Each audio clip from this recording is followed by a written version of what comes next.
Okay, our next story might be a bit of a selfish one, considering it's the third one I'm putting up there, but I have to give myself credit where credit's due. It's going to be Winnie the Pooh. This Winnie the Pooh story is called Winnie the Pooh and the Honey Tree. Once upon a time, a very long time ago, about last Friday, Winnie the Pooh lived in a forest all by himself under the name of Sanders. One day, when he was out walking, he came to an open place in the middle of the forest, and in the middle of this place was a large oak tree, and from the top of the tree there came a loud buzzing noise. Winnie the Pooh sat down at the foot of the tree, put his head between his paws and began to think. First of all, he said to himself, "That buzzing noise means something. You don't get a buzzing noise like that, just buzzing and buzzing, without it meaning something. If there's a buzzing noise, somebody's making a buzzing noise, and the only reason for making a buzzing noise that I know of is because you're a bee." Then he thought another long time and said, "And the only reason for being a bee that I know of is making honey."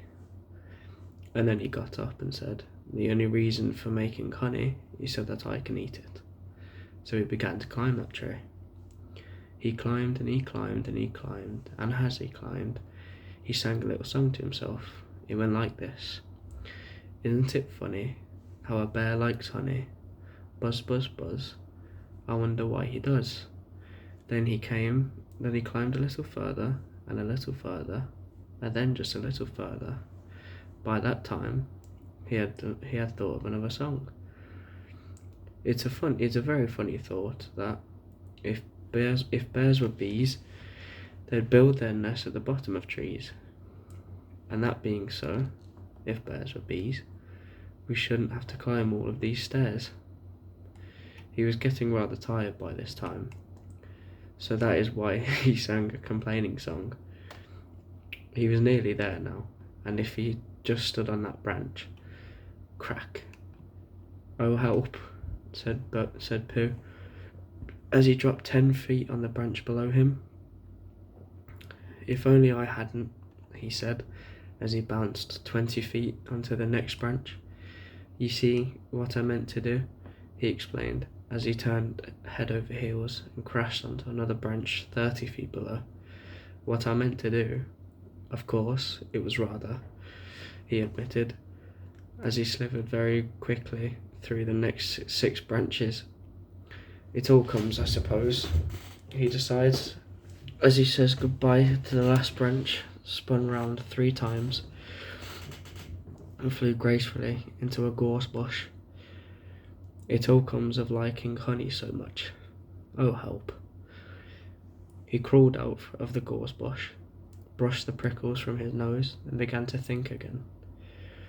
And the first person he thought of was Christopher Robin, of course. So Winnie the Pooh went around to his friend Christopher Robin, who lived behind the green door in another part of the forest. "Good morning, Christopher Robin," he said.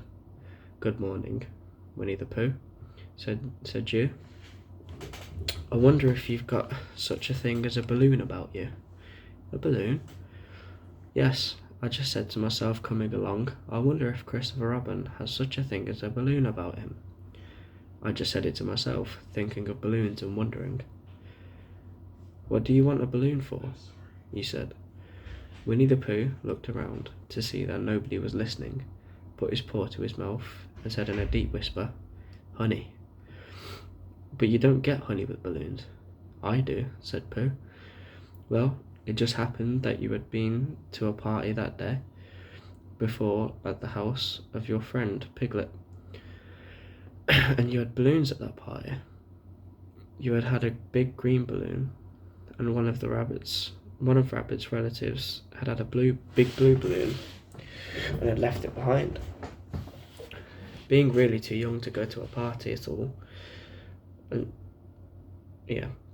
and so you had brought the green one and the blue one home with you. Which one would you like?" you asked Mr. Pooh. "Mr. Pooh?" "Pooh." He said, his head between his paws and thought very carefully. "It's like this," he said. "When you go after honey with a balloon, the great thing is not to let the bees know you're coming. Now, if you have a green balloon, they might think you are only part of the tree and not notice you. And if you have a blue balloon, they might think you are only part of the sky and not notice you. And the question is, which is most likely? Wouldn't they notice you underneath the balloon?" you asked. "They might or they might not," said Winnie the Pooh. "You never can tell with the bees." He thought for a moment and said, "I shall try and look like a small black cloud. That will deceive them." "Then you better have the blue balloon," you said, and so it was decided. Well, you both went out with the blue balloon, and you took your gun with you, just in case, as you always did, apparently. And Winnie the Pooh went to a very muddy place that he knew of, and rolled until he was black all over. And then, when the balloon was blown up as big, and you and Pooh were both holding onto the string, you let go suddenly, and Pooh Bear floated gracefully into the sky, and stayed there, level with the top of the tree, and about 25 feet away from it. "Hooray!" you shouted. "Isn't that fine?" shouted Winnie the Pooh down to you. "What do I look like?" "You look like a bear holding onto a balloon," you said. "Not," said Pooh anxiously, "not like a small black cloud in the blue sky?" "Not very much." "Ah well, perhaps from up here it looks different, and as I say, you can never tell with bees." There was no wind to blow him nearer to the tree, so he stayed there. He could see the honey, he could smell the honey, but he couldn't quite reach the honey. After a little while he called down to you. "Christopher Robin," he said in a loud whisper. "Hello?" "I think the bees suspect something." "What sort of thing?" "I don't know, but something tells me that they're suspicious." "Perhaps they think that you're after their honey." "It may be that. You can never really tell with bees." There was another silence, and he called down to you again. "Christopher Robin." "Yes." "Have you an umbrella in your house?" "I think so." "I wish you would bring it out here and walk up and down with it, and look up at me every now and then, and say, 'Tut tut, it looks like rain.' I think if you did that, it would help with the deception, which we were practicing on these bees." Well, you laughed at yourself. Silly old bear. And you didn't say it aloud, because you were so fond of him, and you went home for your umbrella. "Ah, there you are," called down Winnie the Pooh. "As soon as you got back to the tree, I was beginning to get anxious. I had discovered that the bees are now definitely suspicious." "Shall I put my umbrella up?" you said. "Yes, but wait a moment. We must be practical. The important bee to deceive is the queen bee. Can you see which is the queen bee from down there?" "Nope." "A pity. Well, if you walk up and down with your umbrella, saying, 'Tut tut, it looks like it's going to rain,' I shall do what I can by singing a little cloud song, such as a cloud might sing. Go." So while you walk up and down and wondered if it would rain, Winnie the Pooh sang this song. "How sweet to be a cloud, floating in the blue. Every little cloud always sings aloud. How sweet to be a cloud, floating in the blue. It makes him very proud to be a little cloud." The bees were still buzzing, and as suspiciously as ever. Some of them, indeed, left their nests and flew all around the cloud.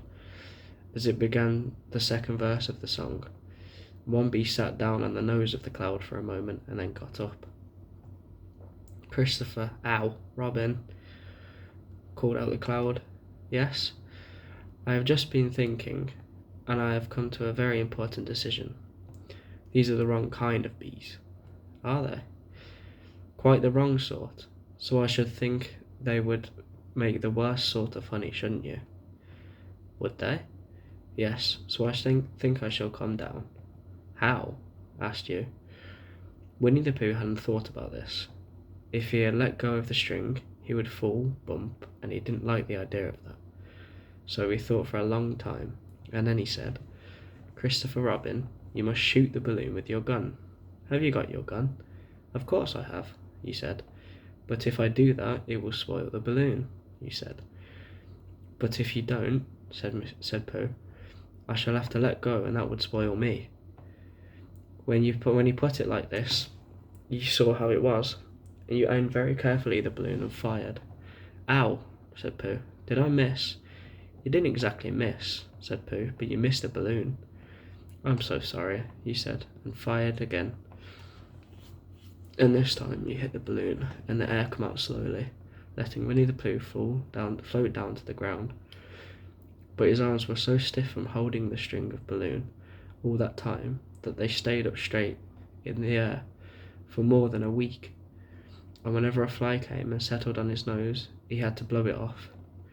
And I think, but I am not sure, that this is why he was always called Pooh.